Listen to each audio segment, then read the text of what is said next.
상계 제당 촉기 총남나 향추 빨두 당리 갸수치 닭기 진속 기빼 총남기 돌라 펜칠 상계 득발쇼.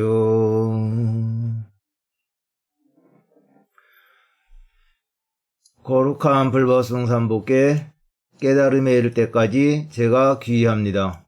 제가 보시등 육바라밀을 향한 공덕으로 모든 중생을 돕기 위한 부처 이르게 하소서.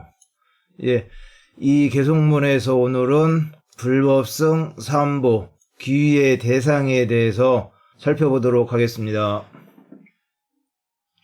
삼보는 한문으로 석삼, 보물 보자를 쓰고 이 보에는 귀중하다라는 뜻이 있어서 이 삼보의 문자 그대로의 뜻은 세 가지 귀중한 것 또는 세 가지 보배라는 뜻입니다.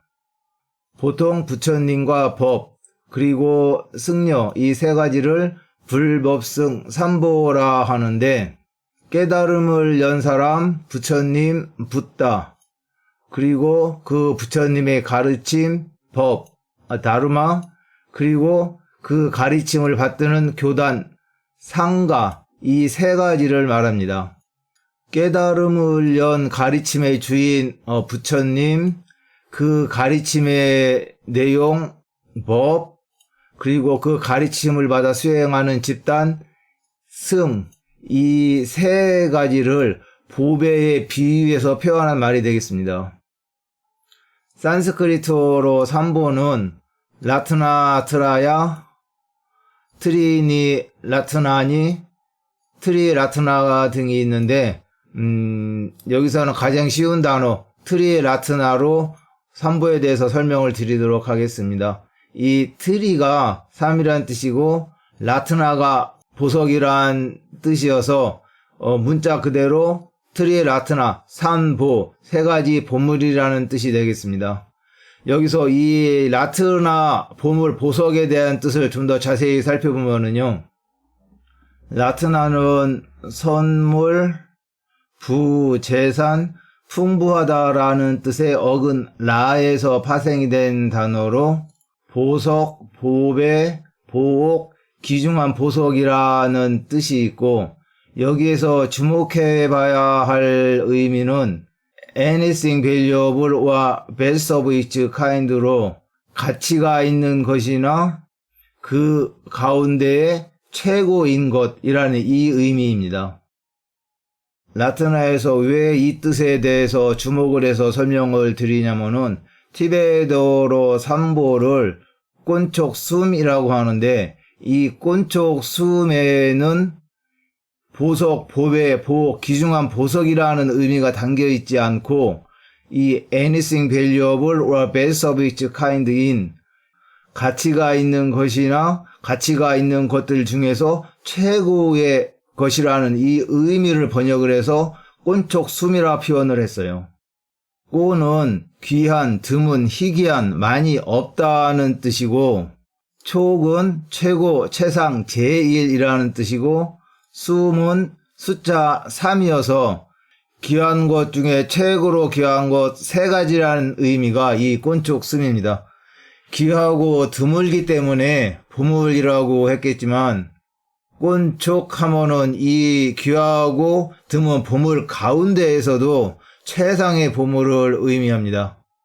보통 경전에서는 7보나 8보를 언급하는데 이 라트나의 뜻에서는 9가지의 보석을 언급을 하고 있어요.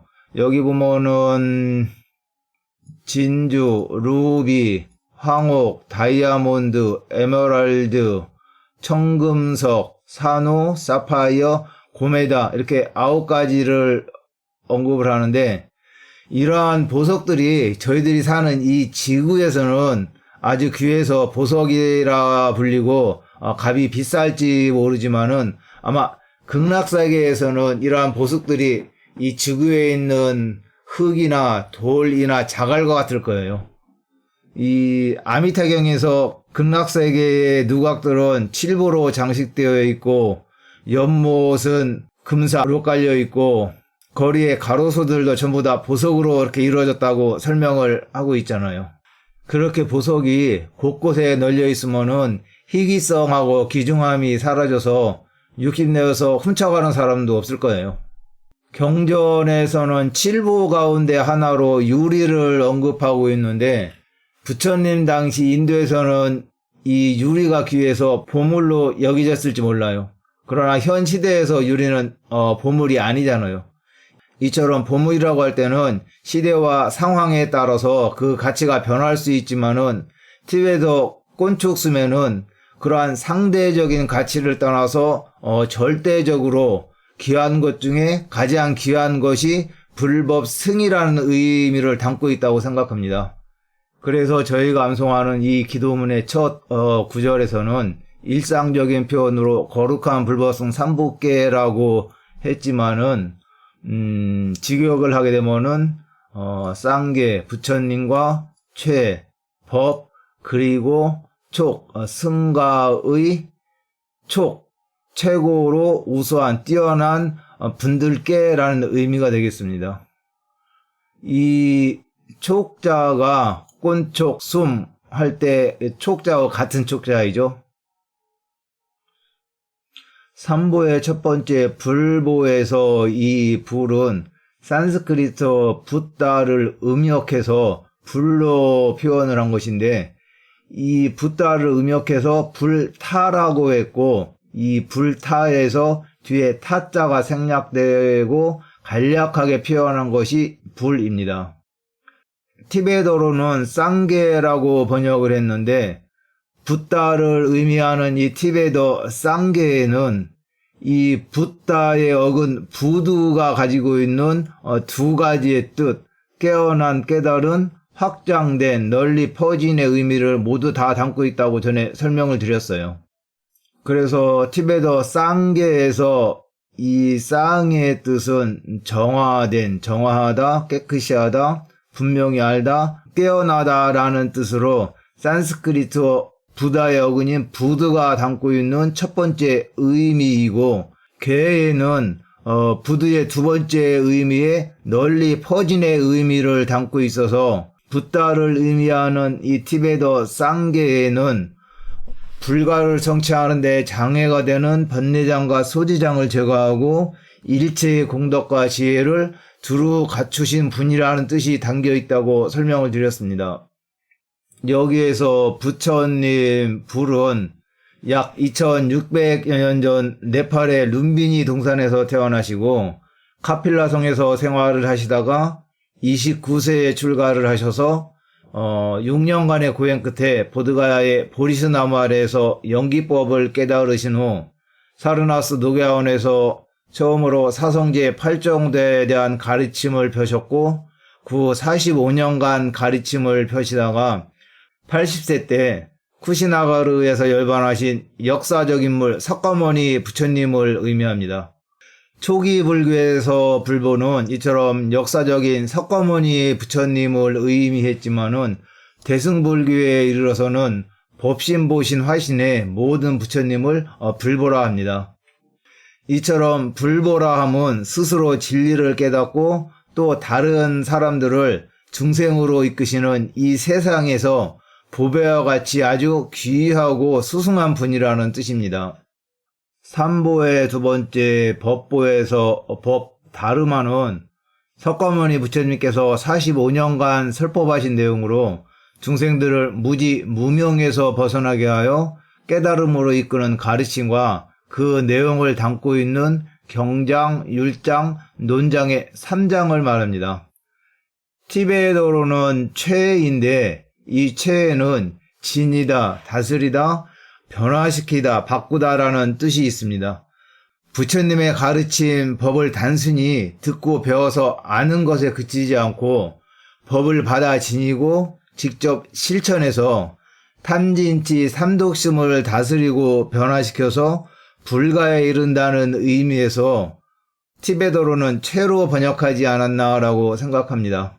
이처럼 법보는 석가모니 부처님께서 설하신 교법과 행법 그리고 그것을 기록한 3장을 보배의 소중함에 비유해서 이르는 말이 되겠습니다.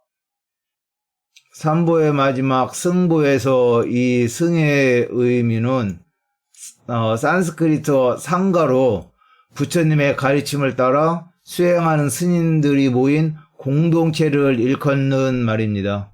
개개인의 승려가 아니라 스님들이 모여있는 집단을 의미하는데 이 집단의 의미가 산스크리트어로 상가입니다.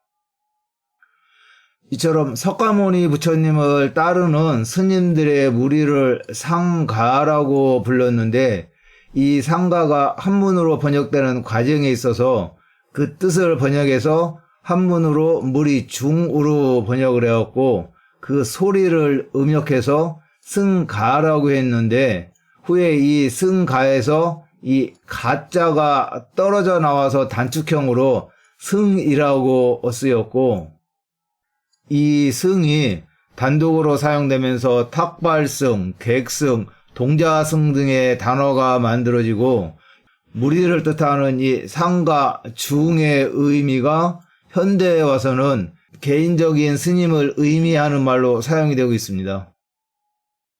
여기서 상가, 무리라고 할 때에는 초기 불교 때에는 수다원, 사다함, 아나함, 아라함과 같이 사양 사가의 과외를 얻은 승려들이었고 대승불교에서는 보살의 10지 가운데 최소한 제1지 보살지에 오른 보살들이 4명 이상 모였을 경우 상가라고 했는데 후대에 이르러서는 초기 불교에서는 사념처, 칠각지, 팔정도, 부정관을 잡고 있는 일반 스님들 그리고 대승불교에서는 52위 수행 계위 가운데 10주, 10행, 10회향위를 수행하고 있는 스님들도 이 승가에 포함이 되었습니다.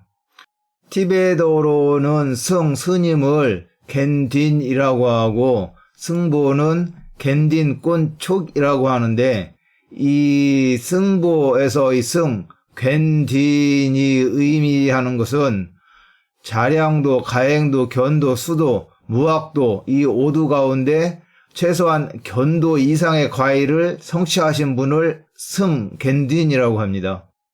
그래서 승보라고 했을 때에도 견도 이상의 과의를 성취한 스님이어야 초기 불교에서는 수다원과 대승불교에서는 최소한 초지보살에 이르는 스님이어야 승보라 할 수 있지만은 티베트 불교에서도 마찬가지로 비록 견도 가위에 이르지는 못했을지라도 4명 이상의 스님들이 모여서 부처님의 가르침을 따라 수행을 하고 있으면은 승보라고 합니다.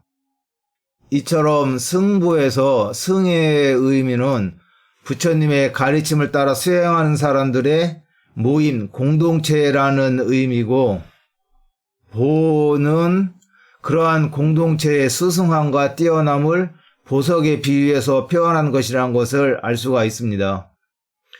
오늘은 이렇게 불법성 3보에 대해서 간략히 설명을 드렸고요. 다음 강의에는 3보가 귀처인 이유 그리고 왜 3보에 귀를 해야 하는지에 대해서 설명을 드리도록 하겠습니다. 공부를 합시다.